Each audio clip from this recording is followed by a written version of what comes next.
Well, welcome everybody. The Whatcom County Real Estate Hub panel, quarter one. We're actually in the studio. We're doing a slightly different format, but we're in person here. And I have Bill Geyer. Some of you may be familiar with him. Many of you will be.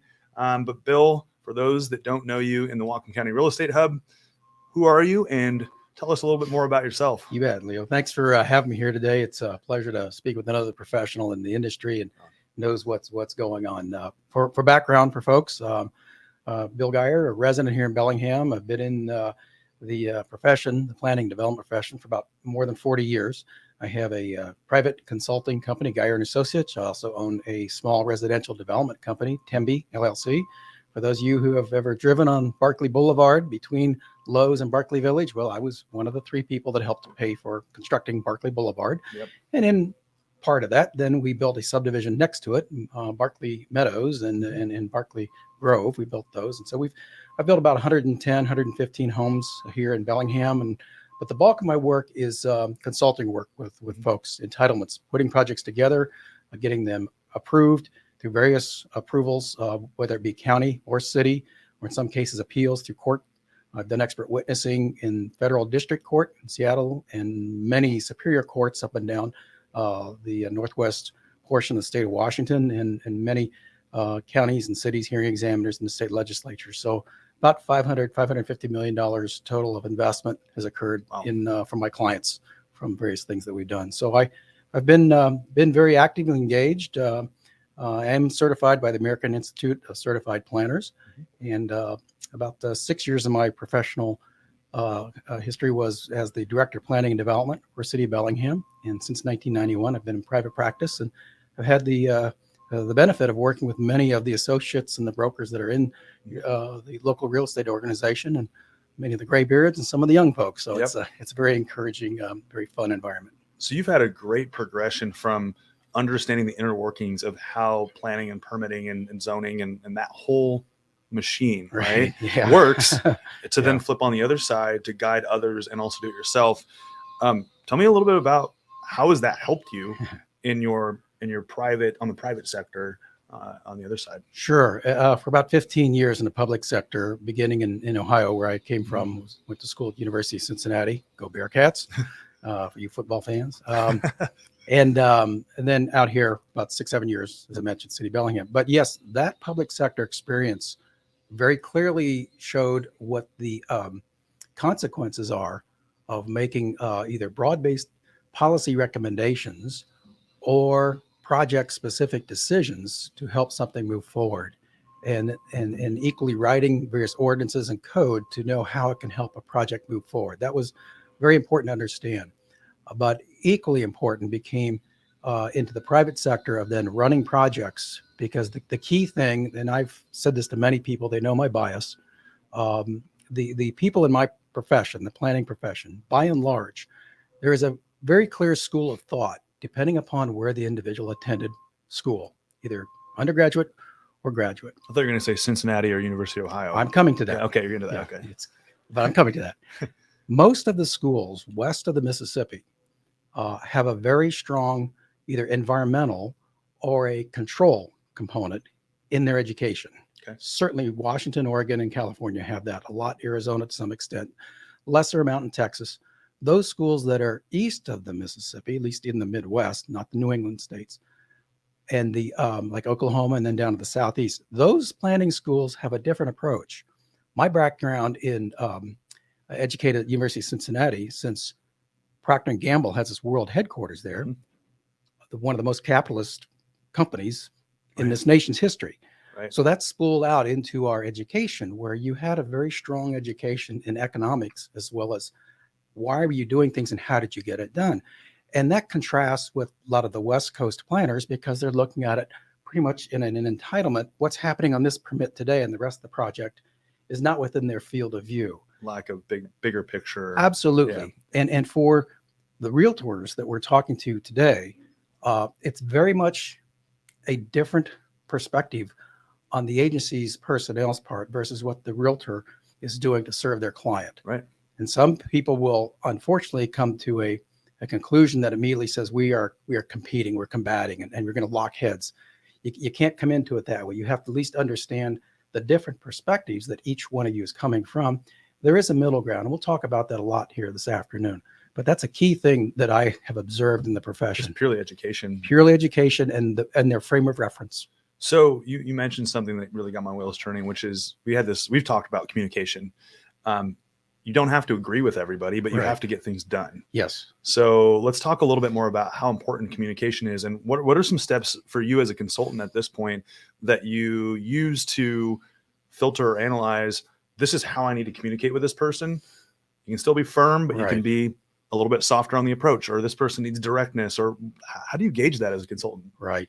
You have to have an ear for it. You have to learn early on. I recall some of my first experiences with some of the long-term names in real estate in this community, certainly the Moliot family and some others. And it goes along this line, as every realtor knows this, nobody gets paid until something is sold. Yep. Right. Which means you have to be successful. Right. So from a consultant's perspective, when I guest lecture up at Western, I always tell the students, and this is undergraduate, graduate class, I said, a real estate transaction, and certainly development, is like you have 13 hot air balloons. Each balloon has one string coming from it. In the middle of the table is a brass ring. Your job, certainly as the consultant, and even the realtors, is to have all 13 of those strings attached to that brass ring. Because if you miss one of them, that ring will not lift off the table. You will not be successful. When they are tied together, it lifts and you're successful. Well, so what does that mean? It means that you need to understand the perspective of the other people that are working in that process and communicate transparently, professionally, firmly as needed, fairly always, and aware of what are the restrictions, if any, that are around you to achieve that decision. What I mean by that is, what are the regulations, et cetera, et cetera. We have our normal professional protocols as we're talking today and how we deal with things. Because at the end of the day, and this is a primary axiom for me, I always want to build. I don't want to litigate. Right. Okay. I always want to build. I always want to litigate, or I always want to help it get sold. Now I have to litigate. Sure. I'll go in that route. And I've done that. And I've been expert witness in several trials to perform that function if need be. But your point at the front end, Leo, is you've got to communicate so that you can get things successfully done. You can lift that brass ring. Yeah. So part of that is, once you're in that actual relationship, whether it's with the city, with the escrow team, with the lender, with your client, with the other agent, once you're there, you're there and you're communicating. But a lot of it has to do with how you're filtering, right? Yes. And you as a consultant, you don't take on every client, and there's a reason. I mean, I think we can all agree in this group that we have 2 calls a day. People are saying, I want to build a beautiful house that I'll live in forever. And you go, yay, good for you, that's awesome. And you don't want to discourage people from that. Right. But how do you as a consultant, or how would you guide brokers who are getting these calls to say, look, I want to encourage you, but I also want to be realistic with you. What's your experience? Like, how do you filter those people? Just as a broker, and I did have a license for about 11, 12 years. About 10 years ago, I think is when I let it expire. Just as we learn as real estate brokers and agents to profile and qualify your clients so that you can get the sale, same thing with a consultant. You need to profile and qualify your client. For example, the individual or couple or company that comes to you, hey, I want to build X. Well, some of the basic questions are, I go to, okay, well, who are you? Where are you from? There's a definite different culture between Canadian investors and U.S. investors, no question. And then there's several subsets within the U.S. investors. What is your timing? If someone comes back to say, well, I want to build next week. Well, I'm like, I'm probably not the guy to work with you, because in the state of Washington, and particularly in Whatcom County, Bellingham, there are no quick projects. It doesn't happen. So, what is their timing? What are their resources? And how open or firm is their dream of what they want to accomplish? In other words, I've got to have a 3-bedroom, 2-bath house of 1,550 square feet perched on the hillside overlooking the ocean. Okay. Or is it my goal is to take the property I own right now and help it to appreciate to a value that can help the net worth in my family? Completely different question, because now you're open to various options. And I've learned that the more you approach any project with that sense of what's the ultimate goal you want to get to, it opens your eyes and your thought process, not only yourself, but your client, to potential options you would have never have thought about before. Yeah. And you want to qualify. I always want to qualify at the front end along those components, and that helps to open other options. And we're unfrozen, and we're back for part two. So we've been talking about filtration, and we do that as real estate brokers. And Bill, you were just illuminating me on all of the key hit points that you go through, because ultimately it's about the success for that person and for yourself. It's got to be a two-way success, right? Has to be. Yeah. And there are times that you probably say, this is a concern that I have, and for that reason, here's another direction you should go, or try this out. What are those conversations like? Because it's a very direct conversation, and it's a rejection in a way. Yes. What is that? How do you have that conversation? It's really hard. Where when you start out at the front end, when you've qualified the client to know that what they wish to go towards, and then you can profile at that point. And I always do. I say, well, here's the general things we're going to go through, as far as here's the application, here's the environmental review, here's a hearing if necessary, here's the set of plans, and additionally, here are the 3 or 4 or 5 prongs that need to be added to this project from other professionals, like surveyor, civil engineer, wetlands consultant, water quality, soils analysis, etc. And all those things are necessary. And I do that early on, because that's a reality sandwich. This is not something that's going to flow through. Smaller projects, even if it's just, say, a simple lot line adjustment, there's some things, the surveyor and code related items. Point being, every one of those professional components that I mentioned, just like a real estate broker, you have the obligation to state law to perform according to the Real Estate Act. Right. You have fiduciary responsibility to your client. I have fiduciary responsibility to my client. And what that means, when you look at those substantive components that I just mentioned, each one of them has a series of codes that stands behind it. Right. So if the investor says, screw it, I don't like wetlands. Yeah. Okay, I'm going to have that conversation that says, okay, this is the reality of them.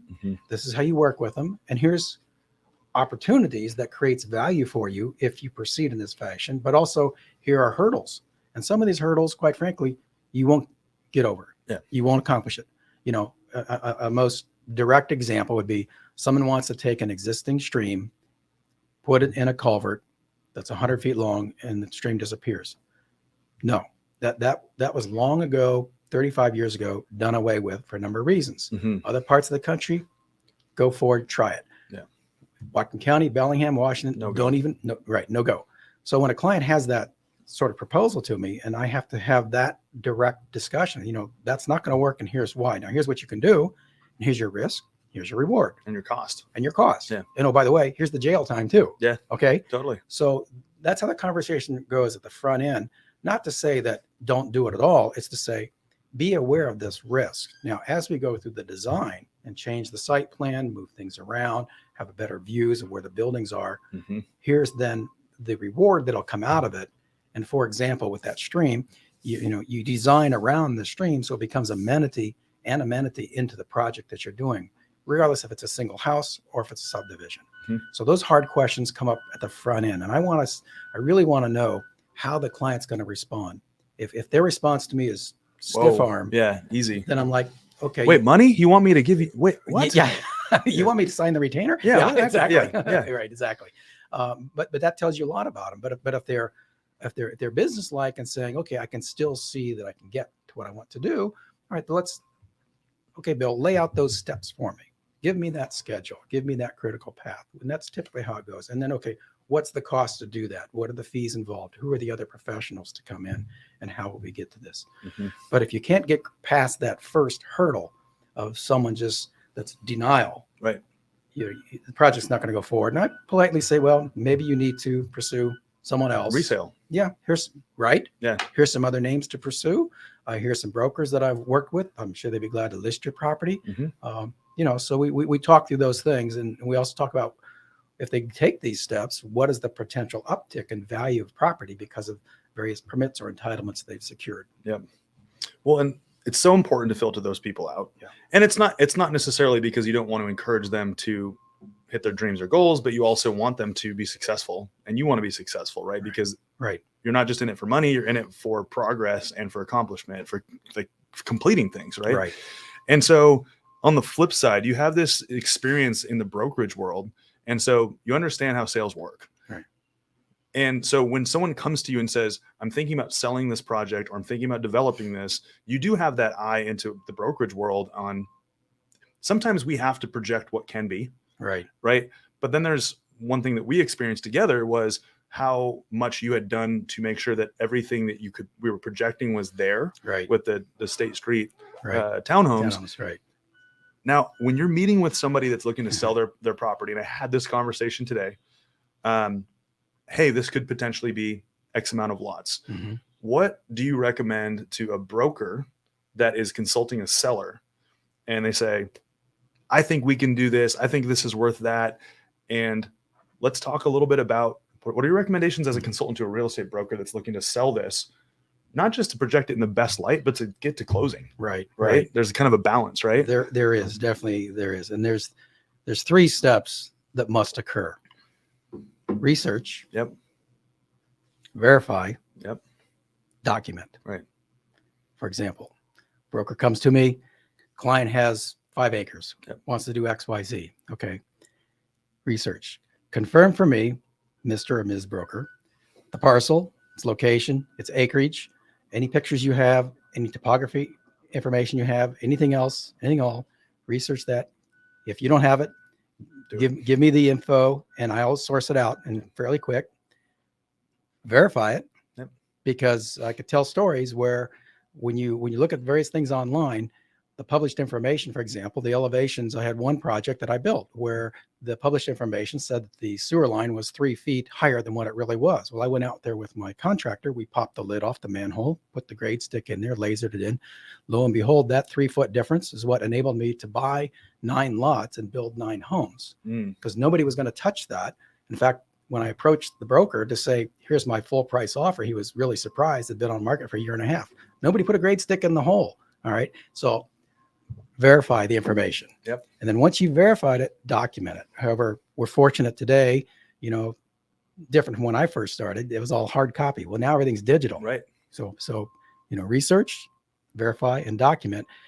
And the broker needs to bring that, to the situation. And the reason I do that is because all of the brokers should know this. They're all familiar with Form 17, right? The disclosure form. Yep. Whether you're residential or commercial, particularly commercial, the drill down from those that are looking over our shoulder, be it the bank underwriter, the insurance company, the buyer, right? The buyer's due diligence consultant, my counterpart, a buyer coming in, and they're going to want to see all those things. And if you don't have that information when you're attempting to sell the property, what's going to happen? You're going to be 2, 3, 4 weeks just communicating back and forth with the other agent, with the buying agent to say, here, no, really, there is power over there. There is a gas line and, there is a sewer. But so get that document at the front end. So when your offering goes out, your information's available. Otherwise, you'll be doing that research later and you'll be putting your sale at risk because we know buyers will not spend a lot of time if they have to do 90, 120 days of due diligence on a small project, they're elsewhere. Yeah. They're gone. They're gone. There's another project. Sure. And even for big commercial projects, I'm saying, even if you have a big land transaction, they'll put a 60-day possibly due diligence to it. That's because they have their team that's going to come in immediately and start drilling. What's the first thing they're asked? Show me your paperwork. What do you have? So as a seller, have that information in your hand with your listing. So when someone asks you about it, you can go on your computer, point, click, boom. Yep. This is what this is. Digestible, easy to read, understand, verifiable, all of it. Real basic stuff, like even for their homes, size of lot, the square footage, the zoning, which jurisdiction. Yeah. Is it the county or is it Blaine, Linden, Bellingham, right? Yeah. Who's the water district that's serving, if at all? Is it in the city, outside? Whatever. Those basic things that any real estate professional can learn those tools and techniques within about an hour. Some very good interactive GIS systems, both the county and the city's part. They're great. Yeah. COB.org, plug for COB.org GIS system. The City IQ system. City IQ. City IQ, right. Yep. It's a great system. Yeah. Blaine has a decent one too. Yep. Ferndale too. Yep. Linden, counties is evolving. That's a good way of putting it. Yeah. Okay, let's shift.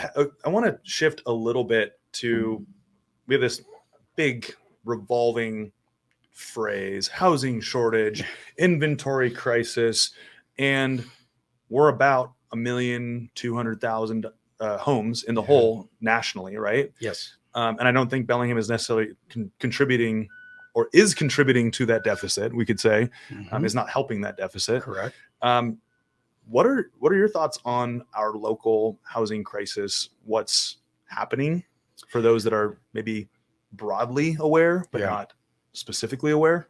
What are you seeing? Well, from broad to specific, I have the fortune in 1989 of writing the first affordable housing policy recommendation to the city council, which they adopted in the city of Bellingham when I was the planning director, and we received an award, statewide award for doing that. And one of the key things that we recognized was all of our brokers, you do the calculations, what's the income and can you actually purchase? What is your purchase power in the housing market? Affordability is not an issue of subsidizing housing. Unfortunately, it's morphed to that.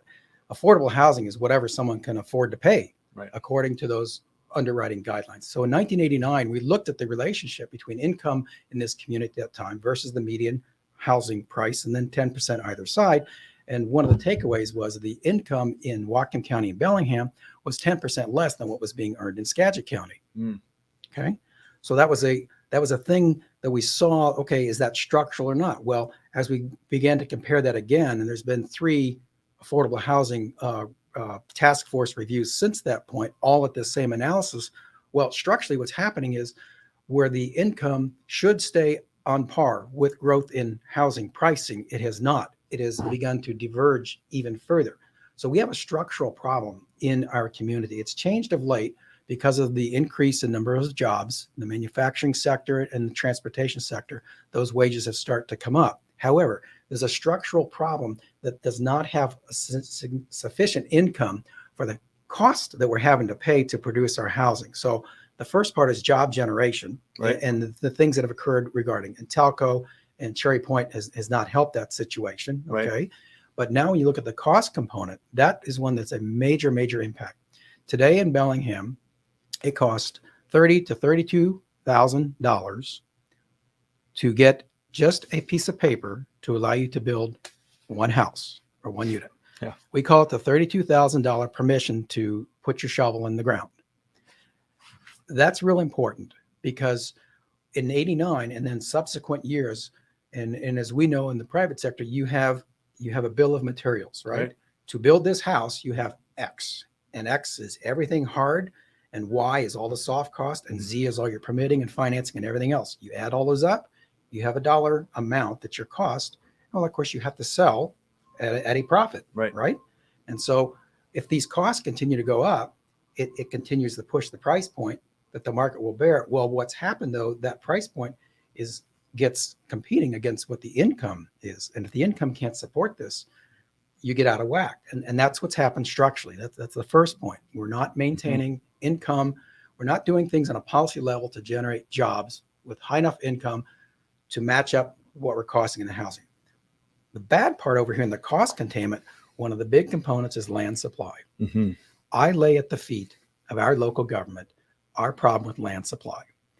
The state in 1991 set up the Growth Management Act, and I agree with many of the principles. You preserve agricultural lands, forestry lands, mineral resource lands, open space lands out in the rural areas, and you have people live in cities. Cities are there for people. Yeah. Why? Sewer, water, stormwater, roads, etc., shopping areas, and that's where you want them to have. That's fine. But in many parts of the country, Georgia, Florida, even in Minnesota, portions of Colorado, they have, and some parts in California, not so much, but they have growth management as well. But the key thing is, where is the land supply that you want to be developed to respond to your population increase? Right. My point here is over the past 20 years, we have not looked at land supply as it relates to what the market is asking. We're doing this. There are several decisions that are made in the past 14, 15 years, specifically that have limited the land supply of what can be an urban area in Bellingham. Right. It has not been as problematic in Linden nor in Blaine, and that's why you're seeing a lot of activity up there. But in Bellingham, you had a policy shift where we've had approximately 55% of all households today in Bellingham are renters. This is all households. Used to be only about 49, 48. And even with the university, that's still a cohort, but the number of renters has increased and it's growing more and more.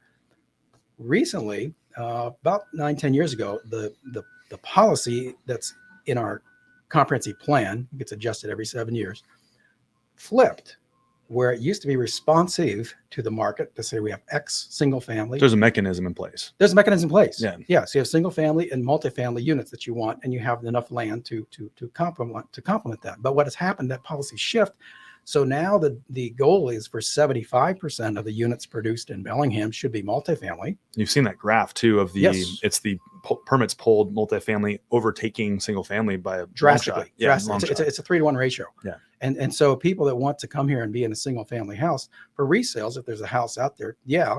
Well, what happens? Well, if you compress the ability to create more supply, what's going to happen? Mm-hmm. Demand stays up. Where does price go? Way up. It goes way up. And that's what we're seeing. So lands that we could use for having single family home, and I don't mean just the traditional single family detached middle of a lot, all different types of housing forms. Townhomes, attached, yeah. Exactly. The land supply that we have is not properly zoned, nor do the regulations facilitate it in the city of Bellingham that allows for an expansion of the single family available units. Yeah. That's the problem. And so you're pushed to the multifamily, and there's a lot of, as we know, there's close to 1,700, I think, multifamily units right now under construction in Bellingham. Mm-hmm. And we see these 5- and 6-story structures. So that's fine where it needs to be around the university and the like. But in my opinion, the wealth of the entities building and controlling those are either primarily out of area, right, or those in area that do have them, it's being consolidated more and more. So you do not have a diversity in the marketplace. But more importantly, to people that want to have a single family home, your opportunities are less and less. And, some of our brokers may say, well, wait a minute, what about the area just outside of Bellingham? Go right next to them. No. If you're outside the city, but this is critical. If your property is outside the city of Bellingham and you wish to develop it, you will not be able to. You will not get water and sewer unless you annex. Okay. There's 1 or 2 places where there's some water districts where you can possibly do some things, but like Deer Creek yeah, being one. Right. But like the north part of Bellingham, where the urban growth area is outside of it. It's right by North Bellingham Golf Course, kind of that, that spot. Yeah. Exactly. Yeah. Right. Or down near Lake Patton. But if you're not inside the city, you're not going to get the utilities. So you're not going to be able to build. So, okay, that land supply is out of the mix. What do people do? They drive to qualify, right? If you cannot qualify because Bellingham is 500, 550,000, whatever the average is now, okay, you're going to drive to to Blaine, Birch Bay, Ferndale, Linden, Kendall, right? Yep. To be able to buy a house. What does that do for trips on those major highways? So there's a dysfunction, in my opinion, here that we've not looked at the underlying regulations to allow for a broader base of single family housing forms. So it complements the multifamily units that we do need. And I predict that this 55-45 split of renter to homeowner is going to accelerate. Will be 60, possibly 65% renter, 35 owner. And in my opinion, my professional analysis, that is a very destabilizing function for a community. Is that more similar to a bigger metropolis, like a Seattle or San Francisco? Or in some regards, yes. I'd say more like San Diego. San Diego went through this. In fact, we were down there 10 years ago looking at a project, and you had people that they said, I asked them, okay, when you have these high rises, what is the tenure of your tenants? And they said, well, a year and then they're gone.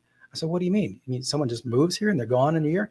He says, yeah, it's a function of their economy, both military and then electrical and then IT. Right. So it's a very rapid turnover. But as far as people that are vested and have roots into the community, it's less and less. It's like going shopping. And you see a relationship between that lack of root in the community, yes, with renter or being a renter versus a homeowner. So when that balance gets out of whack beyond 50-50, I mean, what's a healthy balance? I mean, what do you see as a healthy balance? Is it 60-40 homeownership? I think a healthy balance is what the local economy can provide. Yeah. And in our case, because we've had this disparity in income, as I mentioned, relative to Skagit and certainly versus relative to Snohomish and King County, you need to have housing available in all income strata. Mm-hmm. Okay. And, for so long, Bellingham, if you go back 60, 70, 80 years when it was like 35,000, population, mm-hmm, I would bet if we looked at the census data, it was probably a 30% renter, 70% homeowner, and it's gradually shifted. Yep. The economics of the past 2 decades have driven this, but I maintain that you don't want to drive the that relationship to a 65, 70%. You have a too highly mobile population not vested into will they make good decisions about schools, the elections of who they bring into office, crime and safety, local economy, investing back in it, being engaged in your church or your community organization in your neighborhood. It changes, right? And it changes. Yeah. So on that note, what do you feel like needs to shift? How do you, so if the income is creating more jobs, right, or higher income to support the current residents of Bellingham, that's maybe step one. And then it's like this, lessening that disparity between the cost of building, because I agree with you. There's got to be a kind of a flip between, if you're in business to build houses, you're providing value to the economy and inventory, but you have to make a profit. Otherwise it doesn't make sense. It's not a pro bono thing. Correct. Right? So how do you flip that? Yeah. Sorry, I'm going to interject really quick because this fits as well. There's a question asking if some of that flip could be assisted by the city's annexation policy changing. If you feel like that's relevant, feel free to leave that in. That is a great question. That's a great question. Do you mind repeating that just because my voice? The question was the flip in this renter versus ownership, did it have some relationship to the city of Bellingham's change in its annexation policy? And I would say yes. It used to be 25, 30 years ago that you had the ability to do what was called urban service areas outside the city of Bellingham. They've had that when I was the director, and I approved a couple of those. And it was on the basis that, okay, here's some land that's eventually going to be urban. It's been identified within an urban boundary for close to 40 years now, but we'll go ahead and put utilities to it and get built, and eventually annex in.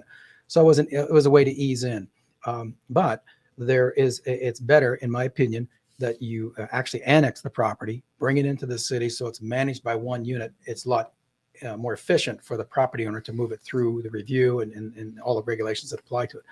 But Bellingham had a policy, big change, where they said, we're not going to provide any more urban service zones at all. So we're cutting off water and sewer services outside the city. If you want in, you have to annex. Well, there was a short period where there were several annexations that occurred. The property came in, and then it just shut off. And I had 3 annexations that was processing about 3 years ago, and the city stopped taking in any annexations because they were concerned about, at that time, the COVID impacts on the revenue stream, that the city would not have revenue to support lands annexed in.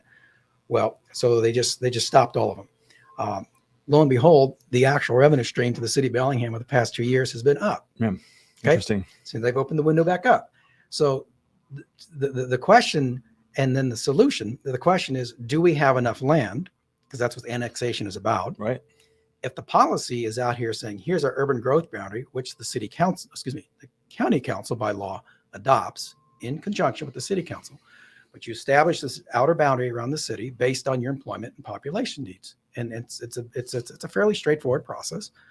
Well, once you've done that, you know where those lands are going to be. And if the question now is, do we have enough land? Right. And if what's being produced in the city, in my opinion, is not, because our prices are rapidly rising, the policy action should be, look at those areas to annex. Right. Annex all of them in. Annex all of them in now. Right. Vancouver, Washington did that a long time ago. They annexed 5,000 acres, and that became their industrial base. And they did this in 91 or 92. Well, they've got a huge amount of jobs because of that. But if you plan the utilities properly, you set the zoning and the density and what you anticipate, what should happen in these annexed lands, I'd say bring them all in at once. The analysis has been done several times, quite frankly. I can point to very specific studies. And then we can manage the city's growth to respond to both the job growth and the population growth that we've already said to the state's going to occur over the next 20, 25 years. Yeah. That's the way to do it. And now some folks may say, well, wait a minute, those property owners are going to get off free. No. Nobody gets a road, water, or sewer to their property unless the property owner builds it. Right. Barclay Boulevard was built every single penny with private money. Right. Okay. San Juan Boulevard connector, every single inch built with private money. Right. Okay. Yes, roads are improved, a la Bakerview was 10, 12 years ago, but guess what? It was an LID paid with private money. Right. Okay. So if you gear the land use to your infrastructure needs, you can amortize the cost of the road, water, sewer, stormwater to those lands. And so the people that are benefiting from building those lands, Mhm. you pay the freight. Yeah. I don't want you to walk out here and get a vacant piece of ground and get free utilities, where I've previously purchased my property and spent hundreds of thousands of dollars to Right. be able to develop those. That's Skin in the game. skin in the game. Yeah. Does that answer the question? Yes, Cool. about 10 minutes. Cool. Sounds good. So, okay. So jobs are important. Right. Inventory, important. We have a geographical boundary. Yes. We have Canada, water, We have 3. 3. And I would argue that the green wall going into Bow is kind of our 4th. That's number 4. Absolutely. So we have this, we're kind of confined. We're confined. And some would argue that, well, we only have so much land geographically. Right. Where, I mean, if you were to put your finger on the places most prime or most plausible Mm-hmm. to develop, where would you point your Where would finger? The first finger I'm going to point Yeah. is the general awareness of the utilities. If we don't have utilities, you're not going to build it. So Yeah. here's a question, not to embarrass you, just Yeah. test No, it out. Fire away. What would you say is the capacity of Bellingham's sewage plant? How many people? How many hundreds of thousands? How many thousands of people do you think that plant will presently serve? 85,000. How far off am I? No, I'm talking capacity. Oh. Not existing, but Okay. capacity. 120,000. 250,000 plus. Wow. Okay. Wow. And you are correct that the current capacity, current demand is right around 96, 98,000, somewhere in there. Okay. So we have huge capacity. Now there's some things about quality. It's no longer a primary system. It's a secondary system. We're pushing to tertiary, et cetera. There's those environmental pieces, but capacity is way out there. Right. When it was originally approved by the federal EPA and the grant that was provided to Bellingham to build it, the sewer service line was all the way up to Smith Road, swinging around to Lake Whatcom. Yeah. Okay. So It's we have a big lot range. of capacity. Yeah. Equal question on water supply. What would you guess? What's the capacity versus what we're serving? Around the same. Now that I know. Now that you That's right. You gave it away. I gave it away. However, it's an 80 million gallon per day Okay. maximum. Okay. When GP was operating, we were consuming about 20 to 24 million gallons per day. We're down right now. I think it's somewhere in the range of 12 to 15, maybe 16 million gallons per day right now. Okay. Huge capacity. Yes, the issues of in-stream flows and all that are major and having to be looked at. But as far as do we have utility capacity? Yes. Question comes then, where's the land? Well, per my previous presentation on annexation, you're not going to see much on the southern part of Bellingham because of the hillsides and slopes. Right. You won't see too much on the east side because of Lake Whatcom and preserving that reservoir. Being in the watershed. Exactly, in the watershed. So now you're looking essentially from just north, just outside of the Lake Whatcom watershed. So it's about up at like where Sunset and Mount Baker Highway is. Yeah, roughly. sure. Maybe over Britton Road, you might get in there. But then swinging around to the north, coming all the way around. So you have an arc. All right. And this arc comes all the way around from North Bellingham, all the way even over to Marietta and where it interfaces with Ferndale. So that's the area where the growth can occur. And certainly going due north out of Bellingham, even all the way up to Smith Road. Yes, there's some lands in there, some flat lands that can occur. The other side of it is what's happening over in Birch Bay, Linden area. What's the area served by Birch Bay Water and Sewer District and around Blaine, and Blaine's making some steps. Linden's been very aggressive on identifying lands and, most importantly, identifying the utilities to serve those areas. So the things that I'm talking about, there's information out there in the general public, but a lot of it is just either on the GIS system or buried in reports. It's not out there spoken to as policy. The policy should be, what's our population? Where is the utility capacity? Oh, here are the nodes that we should go to. And this is where we will encourage, believe that, these are places that we, as the policy of the elected officials, will encourage the growth to occur because we can guide it in that direction. See, we did that as a community on Bakerview. So that's why you have from the guide over to the interstate. And whether you think that's been a good development or not, it's a development. It's a development. And look at the thousands of people that are working there. Look at the millions of dollars of tax revenue that's coming about. Okay. Look at the homes and the apartments that are there. Whatcom Community College has blossomed from what used to be 3 and 4 classrooms. Right. It's a regional provider. and great things for this community. But that was done because that council, that mayor at that time said, this is a growth corridor. We will plan the water and sewer, but you property owners, every Pony one up. of you, pony up As a community as member. a community. And before I jump into my next question, do we have any questions? Or are we? No, but we have some awesome thank yous from people who are just thrilled that you're here. Good. that's Thank pretty you. cool. Legendary. Legendary. Legendary. So- maybe like a 5-minute wrap up, Leo. Okay. If this thing dies, then that'll wrap us up. but Cool. we should Yeah. be good. I do want to touch on some other things. Cool. Sure. Please do. This is real important. So everybody listening, right? Get your pen in hand. Get your pen in hand. Now that you've been forewarned, take your pen. There you go. Go ahead. I want you to write this down. If you don't know how to do this, you need to learn how. RCW is Revised Code of Washington, right? You real estate agents know this because you have to abide by it. 42.56.010. That's 42.56.010. Well, what the heck are you talking about? I'm talking about public records. I want to read something to you. Listen to this. This is what a broker must know when they're engaging someone in any agency. Quote, agencies, plural, agencies shall not distinguish among persons requesting records, and such persons shall not be required to provide information as to the purpose of their request, except to establish whether inspection and copying would violate RCW 4256. Those are Privacy Act and Criminal Act things. Cannot distinguish. When you walk to the counter, if you're the agency person, hi, I'm here. I'd like to have the SEPA decision on that housing over there. What's your answer as an agency person? I cannot disclose, or I'm not required to disclose. Wrong. I'm wrong. Step in front of the judge, sir. I will collect money from you tomorrow. No, your answer is the SEPA register is yes, sir. It is a public record. I'll be happy to have Right. that. Would you like hard copy, electronic? Where should I send it? Right. And they can never say to you, why do you want it? Right. They can never say, why do you want it? Because same citation, but it's 030. Right. The people of this state do not yield their sovereignty to the agencies that serve them. This is state law. The people in delegating authority to the agencies, this is all agencies, do not give their public servants the right to decide what is good for the people to know and what is not good for them to know. So as a professional, you obviously don't come in, strutting into the room and say, give me the stuff. Right.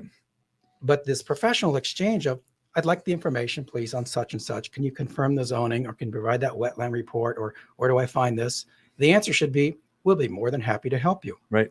This may cost $5 to whatever. Yep. We can email it to you. But the answer should be, we'll be glad to provide that to you. Mm-hmm. And I've had opportunities, not an opportunity, where I've gone into the city of Bellingham and I've requested, just for example, SEPA determinations. And by law, those are supposed to be available immediately. And a staff person said to me, you have to submit a Freedom of Information Act request, a public disclosure request. Well, those take 6 weeks. I just looked To kick the can down the road. Yeah, I said, no, that ain't happening. So what did I do? I left, called somebody else in the department an hour later, and I got what I needed within 10 minutes. Yeah. So my point is, go back to how I profiled various planners' education. Those that are helpful and want to work with you, you'll get what's necessary. You'll get what the public records request, but you're always righteous, either you as the agent or your owner, in asking for information.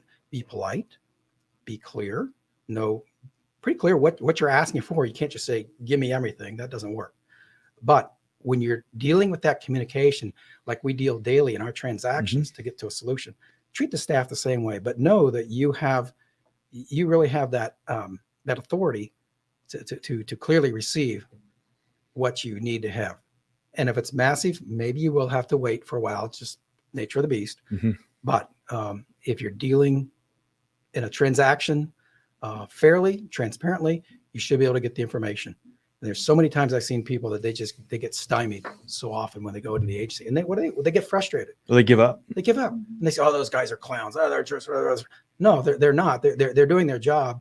But just as we started today, if you have a perspective as a real estate broker to sell and close versus, say, comparison to my perspective of my history, just because I got a gray hair, I've got that experience, versus, say, a staff member, be a young or old, well, their focus is here, the entitlements. Right. regulatory. We know that in any transaction, whether you're selling property, just a house, or if you're selling land to get it developed, the entitlement, that permit is one small part. Mm-hmm.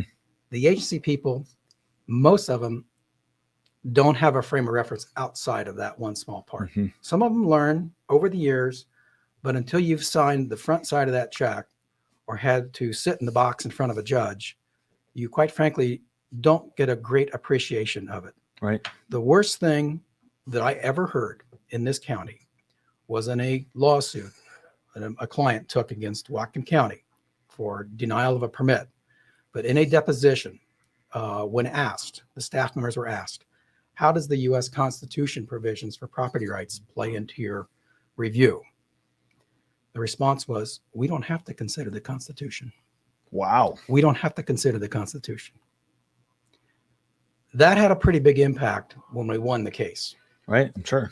But just as a taxpayer, okay, an uninvolved individual, for my agency person to say that to someone and put the county at risk to then have to pay out a potential claim, as a taxpayer, I don't want to pay that. Right. Just as I want the agency people to be honorable to representing the laws, Mm-hmm. the professionals coming in to talk to them at the desk have to be honorable. And if they're represent the unclear on laws. what to ask, talk to someone like yourself that Exactly. understands, or Exactly. retain somebody Right. to understand what they have to Right. ask. Right. Don't try and cowboy it. Those are long gone years ago, Yeah. 30, 40 years. Do what's right professionally. Do what you expect as a real estate broker that you want other agents to how to deal with you and your client.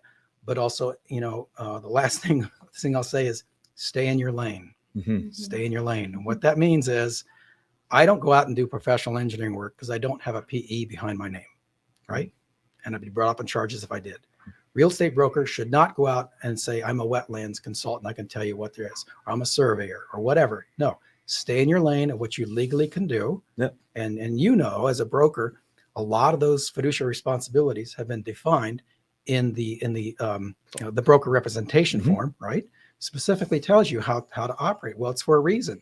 It not only protects you. And that's why you're supposed to provide it legally to buyers and sellers. Exactly. And if you need other expertise, you go get it. Right. And you hold them accountable. You hire me, you hold me accountable for the standards that I have to do. Same with a surveyor, home inspector, whatever. But that whole accountability frame of reference and comfort has lost place in our transactions. Mm-hmm. And the agency folks, a lot of them, they don't appreciate that. Right. Some of them want to learn it and they're trying to learn, others don't. And that's where these conflicts come about. Because you're sitting there as a broker going, well, this is just what is supposed to happen according to the law. And the agency person's going, yeah. Yep. So to really just wrap that up, first of all, thank you for everyone joining us, and thank you for you joining us. Thank you for listening And today, folks. The key takeaway that I heard from that last piece was it's in your client's best interest to stay in your lane. It's not it should remove your ego from it. If someone's asking you to be a land use consultant, you can say, that's great. I appreciate that. Here's who you need to talk to. And you're actually doing them a huge service because that person's licensed or a professional or knows more than you do. And just step out of that way. We want to be a concierge to our clients. That's great. Yeah. The best way we can be a concierge is by staying in our lane. That's right. And aligning yourself with good people like yourself. And it eventually gets to the closing. That's where you want to be. We want to be at closing. So thank you for joining us. And thank you for all joining us at Q1 panel. And we're happy to answer any questions, follow-up questions if you want to comment below. And hope you all enjoyed this today. Mr. Bill Geyer. Thank you, Leo. Appreciate it.